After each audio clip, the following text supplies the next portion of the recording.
Pension information চ্যানেলে বার্ধক্য ভাতা রিলেটেড আবারও একটি নতুন ভিডিওতে সকলকে স্বাগত জানিয়ে আজকের ভিডিওটি শুরু করছি। পুজোর আগে বার্ধক্য ভাতা প্রকল্পে বড় সুসংবাদ। প্রকল্পের সকল বয়স্ক ব্যক্তিদের জন্য বড় ঘোষণা। এবার পুজোর আগে বড় চমক বার্ধক্য ভাতা প্রকল্পের। নতুন ও পুরাতন সকল বয়স্ক ব্যক্তিরা এবার দ্বিগুণ টাকা পেতে চলেছে। ভিডিওটি শুরু করার আগে আপনাদের কাছে একটি অনুরোধ, ভিডিওটিকে লাইক করে চ্যানেলটিকে সাবস্ক্রাইব করে পাশে থাকা বেল আইকনটি অন করে রাখবেন, যাতে এই রকম নতুন নতুন ভিডিও সবার আগে আপনার সামনে চলে যায়। তাহলে চলুন ভিডিওটি শুরু করা যাক। হাতে গোনা আর মাত্র কয়েকদিন, সামনে রয়েছে বাঙালির সবচেয়ে বড় উৎসব দুর্গাপুজো। ঠিক তার আগেই বার্ধক্য ভাতা প্রকল্পের উপভোক্তাদের জন্য দুর্দান্ত আপডেট দিল সরকার। প্রকল্পের সকল বয়স্ক ব্যক্তিদের বার্ধক্য ভাতা প্রকল্পের মাধ্যমে আরো বেশি করে সুযোগ সুবিধা পাবে বলে জানিয়েছেন মুখ্যমন্ত্রী মমতা বন্দ্যোপাধ্যায়। পশ্চিমবঙ্গ সরকারের জনপ্রিয়তম প্রকল্পের মধ্যে একটি হলো বার্ধক্য ভাতা প্রকল্প। 21শে বিধানসভা ভোটের পর এই স্কিম চালু করা হয়েছিল। বিগত 3 বছরে এই প্রকল্পের জনপ্রিয়তা ব্যাপক বেড়েছে।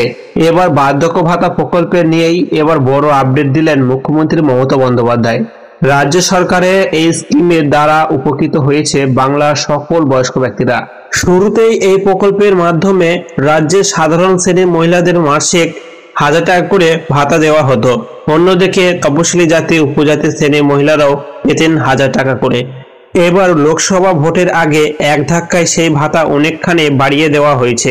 বর্তমানে এই প্রকল্পে সাধারণ শ্রেণীর সকল বয়স্ক ব্যক্তিদের মাসে মাসে 1000 টাকা করে দেওয়া হতো, কিন্তু এবার পুজোর আগে বড় আপডেট দিলেন মাননীয় মুখ্যমন্ত্রী মমতা বন্দ্যোপাধ্যায়। এবার আপনারা পুজোর আগেই পাবেন 2000 টাকা, অর্থাৎ ডবল টাকা।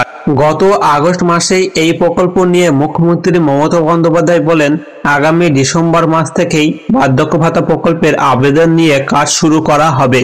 একই সঙ্গে জানান, বার্ধক্য ভাতা প্রকল্প, লক্ষ্মীর ভান্ডার প্রকল্প, রূপশ্রী প্রকল্প, এই সবগুলি প্রকল্পে 60,000 কোটি টাকা খরচ করা হয়েছে। ইতিমধ্যে বাংলার 2 কোটির অধিক সকল বয়স্ক ব্যক্তিরা ভাতার টাকা পাচ্ছে। মমতা আরো বলেন, বেশ কিছু বার্ধক্য ভাতা প্রকল্প এখনো পড়ে আছে, সেগুলো পুজোর আগে তাদের ফর্ম অ্যাপ্রুভ করা হবে। এই ছিল বার্ধক্য ভাতার বিরাট বড় আপডেট। ভিডিওটি যদি ভালো লেগে থাকে অবশ্যই ভিডিওটিকে লাইক করে ভিডিওটিকে শেয়ার করে দেবেন। আর আপনি যদি আমার চ্যানেলটিকে এখন সাবস্ক্রাইব করে না রাখেন অবশ্যই সাবস্ক্রাইব করবেন। দেখা হচ্ছে আবার একটি নতুন ভিডিওতে। ধন্যবাদ।